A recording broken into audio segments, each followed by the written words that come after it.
Qu'est-ce qui est aussi rouge Noël que le rouge des canneberges?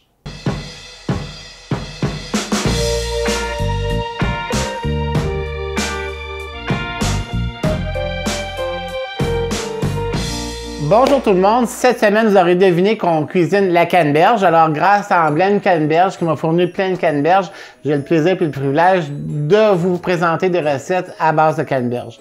La première recette qu'on va faire, c'est un pâté au canard pour Noël, un pâté de canard en croûte avec une glaçure de compote de canneberge. La seconde recette, ce sera une poitrine de dinde farcie au porc avec une sauce aux canneberges un peu aigre-douce. Et comme dessert, écoutez, c'est vraiment très bon ce gâteau-là. J'en ai fait quelques reprises avant l'émission et puis mon équipe et moi l'a tous goûté. On a tout ça vraiment succulent. C'est un gâteau aux clémentines, gingembre confit et canneberge. Vous allez voir, c'est pas piqué des verres. Parce que pour commencer la première recette, évidemment, ce que ça nous prend des canneberges, ça va nous prendre du jus d'orange. Et puis, je vais stopper là, pour ça, je vais y aller par étapes pour vous expliquer tout ce que ça prend pour faire le pâté. Vous allez voir, c'est rien de compliqué. Probablement que vous avez tous connu comment faire cuire des canneberges. Donc, ça prend environ 14 de canneberges. Puis, on couvre ça de jus d'orange à égalité. Comme ça. On fait cuire ça environ... je vous dirais plus ou moins 3/4 d'heure, 1 heure, ça dépend parce que je veux vraiment la compoter, la confiture. Donc, ça, on va faire bouillir ça. Et puis, quand ça va bouillir, je vais baisser mon rond. Puis, à partir de là, on va les laisser compoter. OK? Ça va pour ça. Et ça, vous pouvez la préparer longtemps à l'avance. Écoutez, ça se conserve très bien. Moi, une fois fait, ça va vous donner ça ici. Alors, je les mets dans des pots, des pots maçons. Puis on voit qu'elle est très épaisse. C'est ce que je veux avoir. Maintenant, pour faire le pâté, ça va nous prendre une confiture d'oignon, un confit d'oignon. Donc, ce que ça prend pour faire le confit d'oignon, évidemment, des oignons. Ça va prendre du sirop d'érable. Ça va nous prendre un peu de vinaigre, soit balsamique ou du vinaigre blanc pour le rendre un peu aigre-douce, sel et poivre. On met ça dans une casserole anti-adhésive et puis on laisse compoter ça tranquillement, OK, jusqu'à épaississement, jusqu'à temps que ça nous donne ça ici. Ça donne ça ici. Moi, je l'ai fait au sirop d'érable pour les besoins de la cause. Maintenant, ça va nous prendre une recette de pâte à tarte, évidemment. Et ça va nous prendre du canard confit. Bon, le canard confit, c'est sûr que vous pouvez en faire à la maison si vous voulez, mais étant donné que c'est expressément en cuisine, vous avez deviné, donc ça s'achète tout fait. On achète ça par cuisse par boîte de 2 cuisses, de 2 unités par boîte. Et quand on rouvre la boîte, ça nous donne ça ici. Donc, on va l'ouvrir, je vais vous montrer. Dans mon cas ici, moi, je n'ai pas besoin de la graisse. Vous pouvez la garder si vous voulez faire des rôtis ou des grillades ou des pommes de terre aussi, ou peu importe, là. Mais on n'aura pas besoin de la graisse. Ce qu'on va avoir besoin, c'est évidemment des 2 cuisses de canard, la viande qui se détache super bien, OK? Ça fait des beaux morceaux de viande, là, etc. Et on va conserver la gelée, le bouillon qui se trouve ici dans le sachet, là. C'est ce qui va faire notre base de sauce pour le pâté de canard. Ça va nous prendre ça. Ça va nous prendre du fromage râpé. Ici, j'ai du cheddar fort râpé. Ça va vous prendre des œufs pour la dorure et évidemment le canard. Donc, une fois désossé, ça nous prend 6 cuisses pour la recette. Puis une fois désossé, ça nous donne cette viande-là. On la coupe en morceaux de grosseur moyenne, là, parce qu'on ne veut pas en effilocher. On veut vraiment que ce soit un morceau. Quand on va manger le pâté, on va avoir vraiment des beaux morceaux de canard à l'intérieur et non pas en effiloché. OK? Dans un bol, je vais mettre mon canard, la fameuse gelée que je vous disais de viande que j'ai récupérée des canards désossés, la confiture d'oignon. Je vais mettre du fromage. Le fromage a deux fonctions. C'est sûr que la première, c'est qu'un fromage fondu, puis on l'a fait fin pour qu'il ne paraisse pas trop à travers le canard. Ça donne une fonction le terme n'est pas bon, mais de ciment, dans le sens que ça va tenir les morceaux ensemble. Si vous savez, du fromage fondu, ça tient tout ensemble.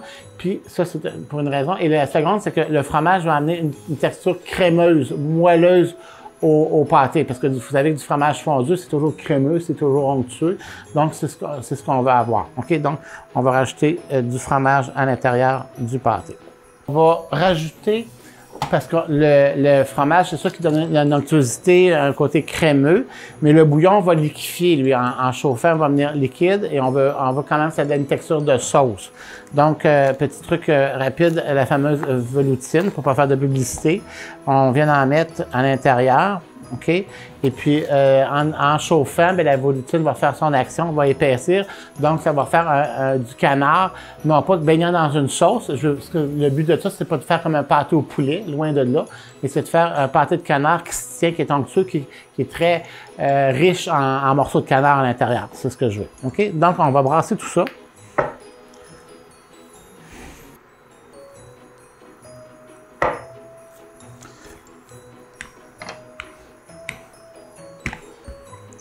Ce qu'on va faire quand on fait de la pâte à tarte, on en a parlé de temps en temps durant l'émission.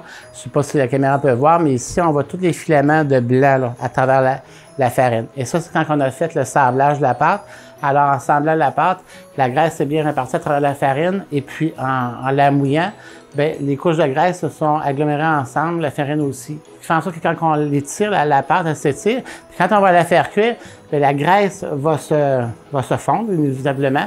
Puis elle va séparer les couches de farine une des autres, principe du millefeuille, ce qui va faire en sorte que ça va faire une pâte excessivement feuilletée. C'est ce qu'on veut. Donc, on va venir plier ça. On va mettre ça dans notre assiette ici. Comme ça. On va venir vider notre préparation de canard.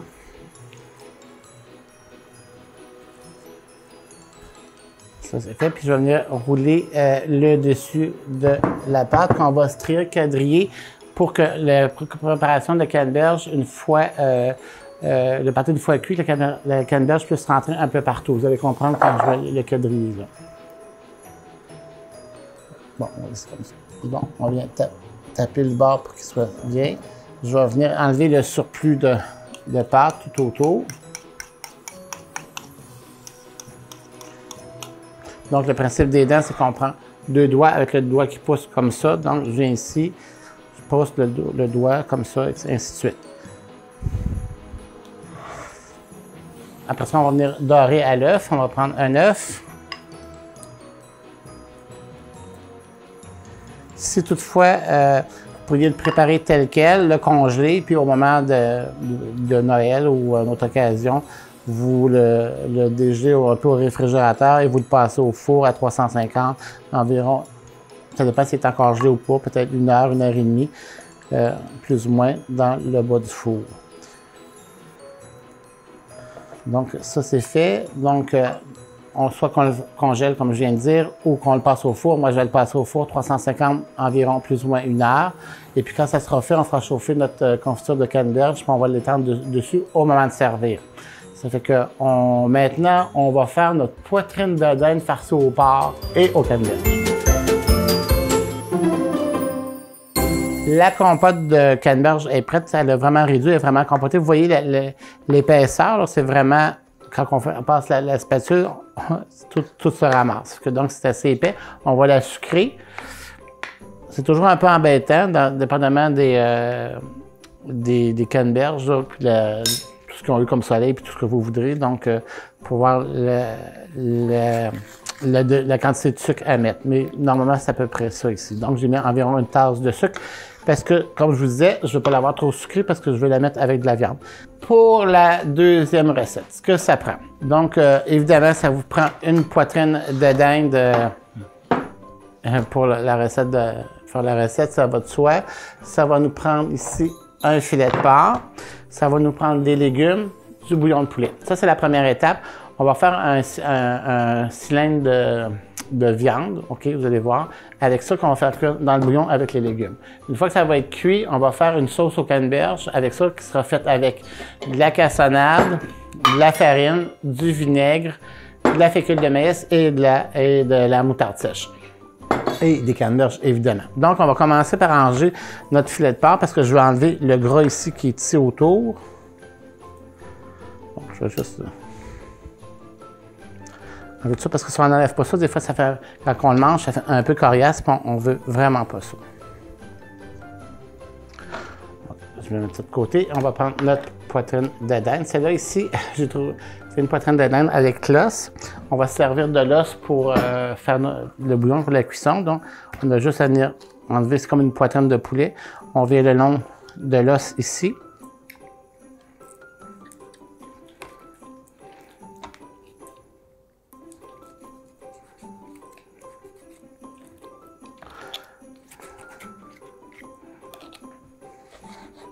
Donc, la partie de l'os ici, on va la garder parce qu'on va la mettre pour la cuisson. Ça va donner encore plus de saveur avec l'os et puis plus de goût, c'est sûr.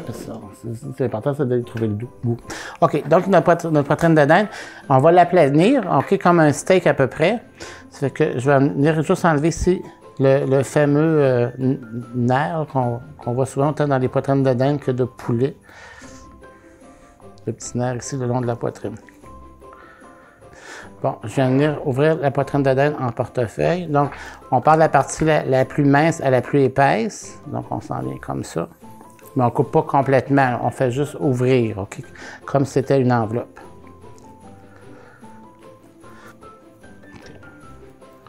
Bon, OK. Une fois que c'est fait, je vais prendre mon filet de porc. Puis, ça ne donne rien de salé et poivré parce que ça va aller dans le bouillon. Donc, ça va avoir plein de saveurs. Pourquoi je le fais cuire dans le bouillon? Parce que, premièrement, souvent, les poitrines de dinde, ça vient sec, OK, quand on les fait cuire, là. Parce que quand c'est cuit dans le bouillon comme ça va rester tendre, ça va rester moelleux, ça va se détacher tout seul. C'est ce qu'on veut. Ça, c'est fait. Donc, je m'accorde. Donc, tout ce qu'on a à faire, vraiment pas compliqué. On vient entourer notre roulé de notre filet de porc avec la poitrine de dinde, tout simplement. Voilà, ça va nous faire un beau petit rôti comme ça. Puis là, je viens la ficeler. Donc, je commence par le bout. Au début, je viens faire un nœud, ma corde, puis je la lève, je la viens passer par-dessus. Ici, je viens croiser dans la boucle. Je vais juste tirer dessus. C'est comme un nœud, finalement, c'est un nœud coulant qu'on fait. OK, je recommence, je lève ça, je viens passer ça en dessous, je lève, je viens glisser dans le... Bon, quand on est rendu au bout du filet, moi, j'aime bien reprendre le fil et venir refaire la longueur pour que le rôti ne s'allonge pas, mais qu'il reste vraiment en forme égale tout le long de la cuisson. Donc, dans le fond de la casserole, je vais mettre l'os, je vais mettre des branches de céleri, ça n'a vraiment pas rapport. De manière donc sont coupées. On va venir mettre un oignon. L'oignon, on vient mettre quelques carottes. Comme ça. Notre morceau de viande. Et puis, on vient le noyer de bouillon de poulet.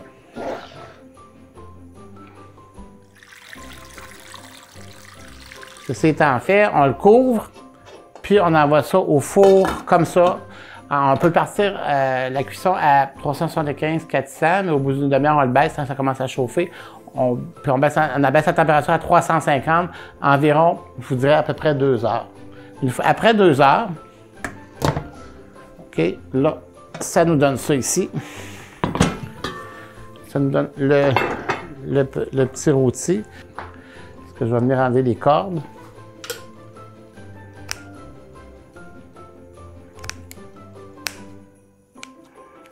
On voit que la viande est super tendre, le viande de dinde, puis le porc aussi, ça se défait à la fourchette. Donc, on va asseoir notre rôti. Que dans le fond, si vous recevez des gens, vous pourriez préparer le rôti quelques jours d'avance, comme ça, il n'y a pas de problème. Ou même le congeler, puis en dernière minute, comme pour leur faire réchauffer, bon, on fait la préparation avec les canneberges. Donc, ça va nous prendre la cassonade toujours bien tassée. 4. Et puis, ça va nous prendre 2 cuillères à thé de fécule de maïs. Et puis, 2 cuillères à thé de moutarde sèche. Comme ça. Ce qu'on vient mélanger, bien mélanger ensemble les ingrédients secs, parce qu'on va en faire un côté aigre doux avec le vinaigre. Donc, la farine va être bien répartie à travers la préparation. Ce qu'on va faire, ça va éviter les grumeaux. Et puis, on vient ajouter 4 cuillères à thé de vinaigre. Puis à ça, je vais venir rajouter 4 tasses de canneberge fraîche ou congelée. Je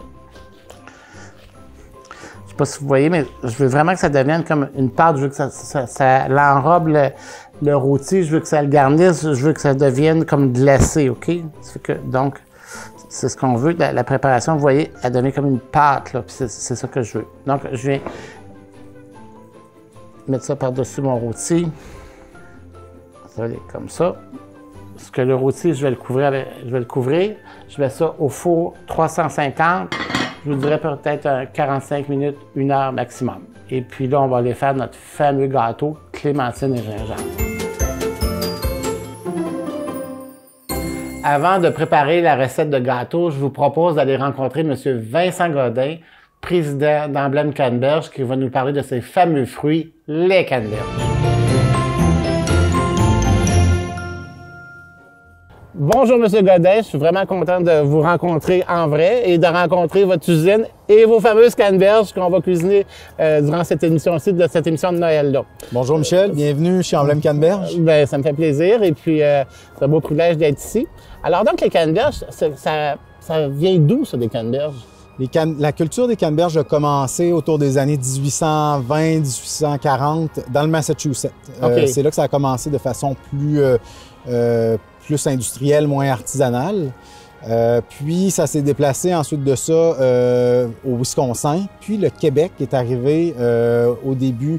Je dirais que la culture plus industrielle a commencé au milieu des années 1980. Donc, il y avait un producteur qui faisait des canneberges au Québec depuis 1939, la famille Larocque. Ah oui? OK.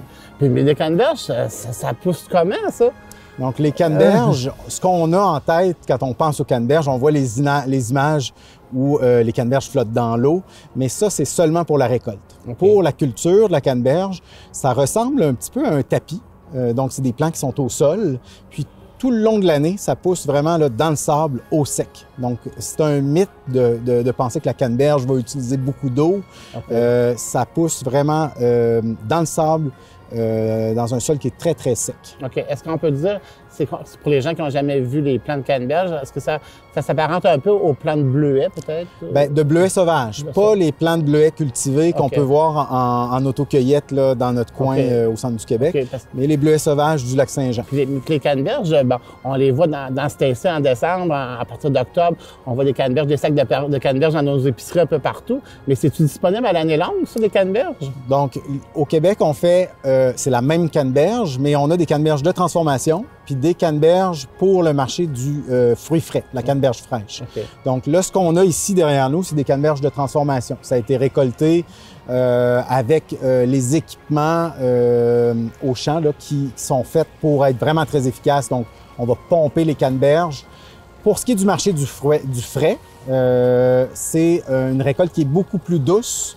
Puis, on va avoir de la disponibilité jusqu'au mois de fin janvier, février. Ces canneberges-là vont se conserver jusqu'à ce temps-là, à peu près, dans nos supermarchés au Québec. OK. Sinon, on les retrouve en produits congelés? Sinon, c'est à l'année, en produits congelés là, dans les rayons congelés dans les épiceries ou en produits transformés. Donc, il y a des canneberges séchées disponibles à l'année, du jus de canneberge, puis toutes les autres gammes de sauces et de produits transformés qu'on peut faire avec les canneberges. OK. Puis pourquoi la canneberge? Écoute, quand j'étais jeune, on voyait des canneberges avec la dinde à Noël. Puis là, bon, moi-même, je la cuisine dans toutes ses formes, avec des viandes, des pâtisseries, peu importe. Puis qu'est-ce que vous croyez qu'il a amené cet engouement-là vis-à-vis ce fruit-là? Bien, au Québec, il y a eu une augmentation de la production depuis le début des années 90 qui fait en sorte qu'on en parle beaucoup plus. Mais la consommation mondiale vient beaucoup du fait que la canneberge a beaucoup de bénéfices pour la santé. On parle des infections urinaires que la canneberge aide à prévenir. Ensuite de ça, on est en train de découvrir qu'il y a beaucoup de bénéfices pour la santé digestive, des bénéfices pour la santé buccale. Donc, les aspects santé de la canneberge nous aident beaucoup à faire augmenter la consommation au niveau mondial. On parle beaucoup de la canneberge au Québec, bon, aux États-Unis aussi, mais la canneberge, ça se cultive-tu ailleurs dans le monde ou ailleurs qu'au Québec? Donc, les États-Unis sont le plus grand producteur de canneberge. Il y a 2 États principalement, le Massachusetts où ça a commencé originalement, et le Wisconsin. Le Wisconsin va être le plus grand producteur au niveau d'État. Ensuite de ça vient le Québec. Ensuite de ça va venir le Massachusetts.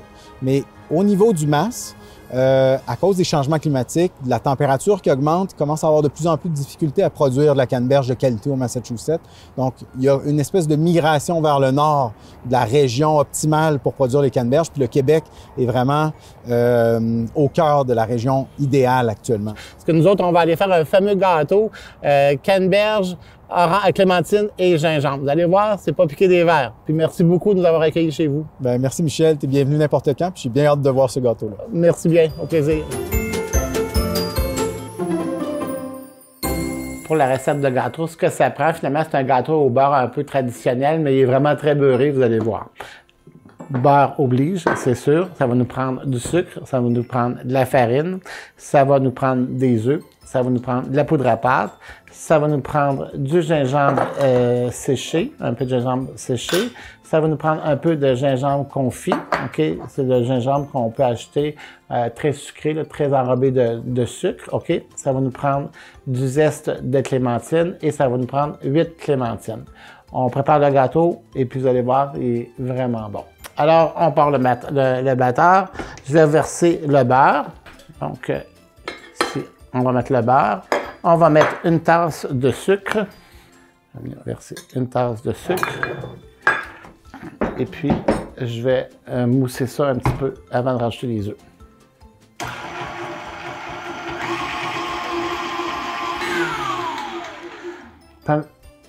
On va rajouter les œufs un à un. Ça prend 3 œufs.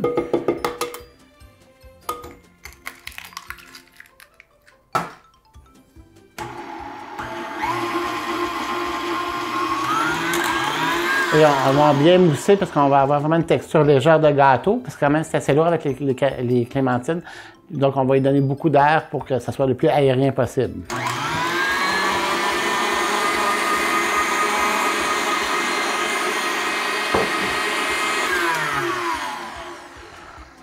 On voit que ça s'est transformé en belle mousse jaune et légère. On voit que c'est vraiment très léger. Donc, on va mesurer nos ingrédients secs. Ça va prendre 2 tasses de farine. Ça va nous prendre 2 cuillères à thé de poudre à pâte. Et ça va nous prendre une demi-cuillère à thé de gingembre séché. Et petit truc, on va prendre dans un bol tout ce qui est fruits. Quand vous faites des gâteaux comme ça avec des fruits qu'on incorpore dans la pâte, souvent pour que les fruits descendent dans le fond du gâteau quand le gâteau lève, pour qu'il reste en suspension, le truc c'est de venir enfariner les fruits ou les zestes, comme ça. Donc, à partir de la pâte, de la préparation au beurre et aux œufs, je vais venir ajouter la farine graduellement.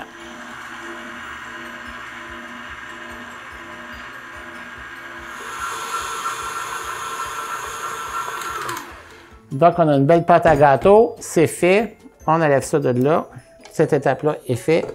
Je vais venir avec la pâte, vous voyez comment c'est épais, puis c'est ce qu'on veut. On vient rajouter nos fruits, le zeste et 2 zestes. Donc, on vient verser la préparation parce qu'on ne défait pas les clémentines parce qu'on veut vraiment que quand on va couper le gâteau, qu'on voit les morceaux de fruits à l'intérieur. Voilà, le gâteau est prêt. On va enfourner ça à 350, plus ou moins, ça dépend des fours. On va faire cuire à bake, pas à convection. Je voudrais 50-55 minutes, peut-être 60, ça dépend des fours. Pas l'étage du bas, toujours les gâteaux, hein, le son d'étage, OK? C'est que on fait cuire ça, puis je vous reviens avec la finition du gâteau, avec la préparation de canneberge, puis sa crème fouettée. Voilà notre gâteau prêt. Une fois refroidi, il est comme ça. Alors, ce gâteau-là, pour le Noël, vous pouvez le faire d'avance. Vous pouvez le faire congeler. Ça se congèle très bien, vous allez voir. On commence par fouetter la crème fouettée.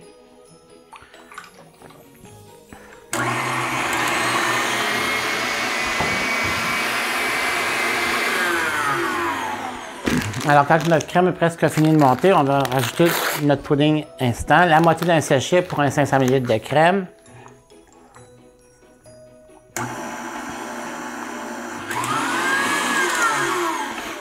Et notre crème est prête. Voilà, la crème fouettée est prête. Maintenant, pour ce qui est du gâteau, on va le séparer en 3 étages. Donc, on va le faire en 3. Je vais venir faire la couche de fond. Déposer la couche de fond. Je vais prendre ma crème.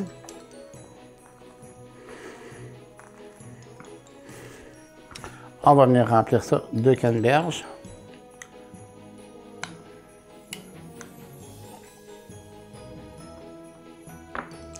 Comme ça. On va venir ajouter le second étage. Voici le fameux shortcake clémentine, gingembre et canneberge. C'est vraiment délicieux, je vous jure. Essayez-les, la recette, puis goûtez-les, c'est encore bien mieux. Maintenant, on va faire le résumé de ce qu'on a fait cette semaine. Voilà le résumé de ce qu'on a cuisiné ensemble cette semaine. Grâce à Emblème Canneberge, on a préparé des beaux plats à saveur de canneberge. Un plat que je trouve vraiment intéressant, c'est la fameuse dinde ici. Ok, vous voyez que le dinde est filet de porc.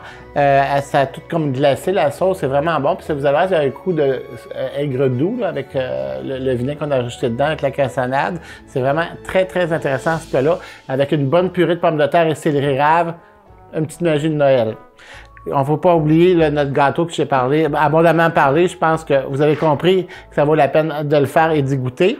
Et notre fameux pâté au canard, qui cette année pourrait remplacer la tourtière, le pâté à la viande traditionnel qu'on sert un peu partout. Mais là, la magie, c'est que vous vous souvenez qu'on a préparé nos canneberges. Et puis là, on va venir verser on va venir garnir le pâté de canneberge sur le dessus comme ça. On va bien le couvrir de canneberge, il va venir tout rouge. Alors, je vous souhaite une excellente période des fêtes. Beaucoup de cuisine, beaucoup de visites, beaucoup de bonheur, beaucoup de joie, beaucoup de cadeaux et le Père Noël. On se voit bientôt!